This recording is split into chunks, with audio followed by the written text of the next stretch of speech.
Hello! இன்னைக்கு என்ன நம்ம விலாக்ல பார்க்க போறோம் அப்படின்னா, நம்ம கேர்லி ஹேரை எப்படி ஸ்ட்ரெயிட்டா மாத்துறது? அதுக்கு நல்ல ஒரு கண்டிஷனர் வேணுங்க. அந்த கண்டிஷனர் தான் நம்ம பண்ண போறோம். தேவையான அளவு தேங்காய் பால் எடுத்துட்டு, 1 டே முன்னாடி வச்ச ரைஸை தண்ணியில் ஊற வச்சுட்டு, தேங்காய் பாலும் ரைஸும் நீங்கள் நல்லா மிக்சியில் போட்டு பேஸ்ட் மாதிரி பண்ணிக்கோங்க. ஹேர் பேஸ்ட் போடும்போது நீங்கள் ஹேருக்கு அப்ளை பண்ணுங்கள். ஸ்கால்ப் ஃபுல்லாக போட வேண்டாம். அப்படியே நீங்கள் வீக்லி 2 டைம்ஸ் போடும்போது உங்கள் ஹேர் கேர்லியாக இருக்கிறது வந்து ஸ்ட்ரெயிட்டாக மாறும். என் ஹேர் 2 இயர்ஸ் முன்னாடி ரொம்ப கேர்லியாக இருந்துச்சு. இப்போ என்னோடய ஹேர் வந்து ஸ்ட்ரெயிட்டாக இருக்கிறதுக்கு காரணம் நான் இந்த பேக் அப்ளை பண்ணதுக்கப்புறம் தான்.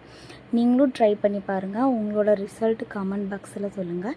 தேங்காய் பால் கண்டிஷ்னர் ரொம்பவே நல்லதுங்க.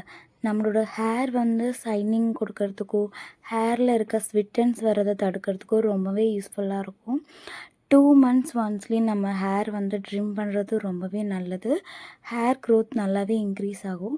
இந்த பேக் மறக்காமல் ட்ரை பண்ணி பாருங்கள். தேங்க்யூ.